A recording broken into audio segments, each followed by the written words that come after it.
বান্দা যখন পড়ে আলহামদুলিল্লাহি রাব্বিল আলামিন, আল্লাহ তখন জবাব দেয় হামিদানি আবদি, আমার বান্দা আমার প্রশংসা করেছে।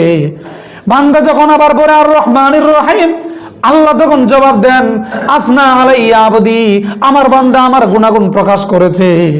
বান্দা যখন বলে মালিকি ইয়াউমিদ্দিন, আল্লাহ তখন জবাব দেন মাজ্জাদানি আবদি। বান্দা যখন পড়ে ইয়াকা না'বুদু ওয়া ইয়াকা নাস্তাঈন, আল্লাহ তখন জবাব দেন হাযা বাইনি ওয়া বাইনা আবদি। আবার যখন বান্দা পড়ে ইহদিনাস সিরাতাল মুস্তাকিম সিরাতাল লাযিনা আন'আমতা আলাইহিম গায়রিল মাগদুবি আলাইহিম ওয়ালাদ-দাল্লিন, আল্লাহ তখন জবাব দেন হাযা বাইনি ওয়া বাইনা আবদি ওয়া লিমা সাআলা। আবার যখন পড়ে আমিন, আল্লাহ বলেন আমি তোমার সব দোয়া কবুল করে নিলাম। জোরে বলুন সুবহানাল্লাহ। কোরআনুল কারীমের সর্বপ্রথম এবং পূর্ণাঙ্গ সূরার নাম হচ্ছে সূরাতুল ফাতিহা। এই সূরা ফাতিহার অনেকগুলো নাম রয়েছে। সূরাতুল ফাতিহা, ফাতিহা অর্থ মুখবন্ধ, পূর্ববর্তী সূরা বা ভূমিকা স্বরূপ বলা যায়, এবং সূরাতুল ফাতিহার নাম অনেকগুলো রয়েছে।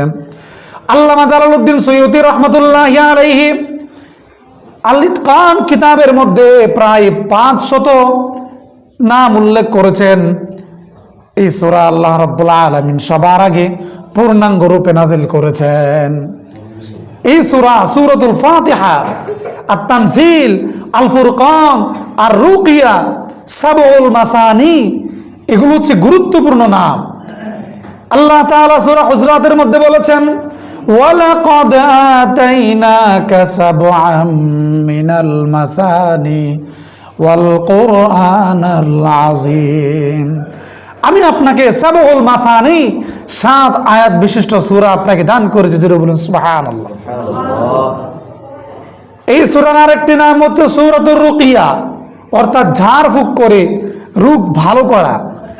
এই সূরা পাঠ করে যদি কেউ ঝাড়ফুঁক করে বা মানুষের ফু দেয়, আল্লাহর উপর বিশ্বাস এবং ভরসা রেখে আল্লাহ তাআলা হয়তো বা তার এই ঝাড়ফুঁককে কবুল করতে পারেন। হযরত আবু সাঈদ খুদরি রাদিয়াল্লাহু তাআলা আনহু থেকে বর্ণিত, আবু সাঈদ খুদরি রাদিয়াল্লাহু তাআলা আনহু একবার সফররত ছিলেন। সাহাবায়ে কেরামকে নিয়ে সফর শেষে এক এলাকায় 3 রাত্রি যাপন করতে গেলেন।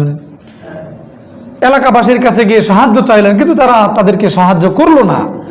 আবু সাঈদ খুদরি রাদিয়াল্লাহু তাআলা এবং তার সাথীরা অপেক্ষা করলেন। হঠাৎ করে একজন মহিলা এসে বলতেছে যে আমাদের গোত্র প্রধানকে সাপে কেটেছে, তোমাদের কেউ কি ঝাড়ফুঁক করতে পারো? আবু সাঈদ খুদরি রাদিয়াল্লাহু তাআলা আনহুদের মধ্যে একজন বললেন হ্যাঁ আমরা পারি।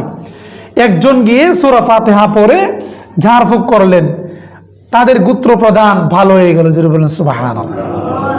তখন তাদের গোত্রের লোকেরা 30টি ছাগল এবং অনেক দুধ সাহাবায়ে কেরামকে হাদিয়া দিলেন। তারা এই ছাগল এবং দুধ নিয়ে আল্লাহ রাসূলের কাছে গেলেন।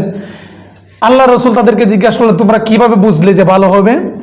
তখন তারা সাহাবায়ে কেরাম বললেন আমরা সূরা ফাতিহা পড়ে ফু দিয়েছি, আল্লাহর উপর ভরসা করে তিনি ভালো হয়ে গেছেন। তখন নবীজি তাদেরকে এগুলো বন্টন করে দিলেন এবং নবীজির কেউ এক ভাগ দেওয়া হলো।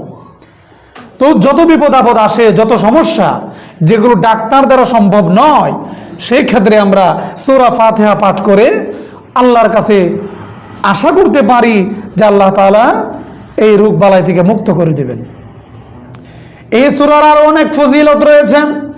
ইবনে আব্বাস রাদিয়াল্লাহু তাআলা আনহু থেকে বর্ণিত, হঠাৎ তিনি বললেন একবার দেখলেন সাহাবায়ে কেরাম আল্লাহ রাসূলের পাশে জিবরাইল আলাইহিস সালাতু ওয়াস সালাম এসেছেন। জিবরাইল আলাইহিস সালাতু ওয়াস সালাম আসার পরে আকাশের উপরে বিরাট একটি শব্দ হলো। তখন জিবরাইল আলাইহিস সালাতু ওয়াস সালাম বললেন এটা আরো আসমানের একটি দরজা, যেই দরজাটা কখনো খোলা হয় নাই। সেই দরজা দিয়ে একজন ফেরেশতা আল্লাহর রাসূলের কাছে এসে একটি সুসংবাদ দিলেন, ওগো আল্লাহর নবী আপনি একটি সুসংবাদ গ্রহণ করুন, যেই সুসংবাদটা ইতিপূর্বে কোনো নবীকে দেওয়া হয় নাই। আর সেটা হলো সূরাতুল ফাতিহা এবং সূরা বাকারার শেষ দুটি আয়াত আল্লাহ আপনাকে দান করেছেন। জোরে বলুন সুবহানাল্লাহ। এই দুই আয়াত পরে, দুই সূরা পরে আল্লাহর কাছে যদি কেউ কিছু চায়, আল্লাহ তাআলা সেটা কবুল করে নেবেন। জোরে বলুন সুবহানাল্লাহ। আমরা এই সূরাকে সবাই জানি, যে সূরা না পড়লে নামাজ হয় না।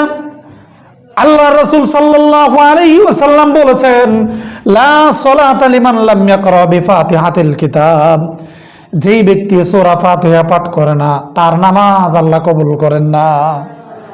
নামাজ পড়তে হয়, এই সূরা নামাজে পড়তে আমরা সবাই পড়ি না? অবশ্যই পড়ি। কি পড়ি? আলহামদুলিল্লাহি রাব্বিল আলামিন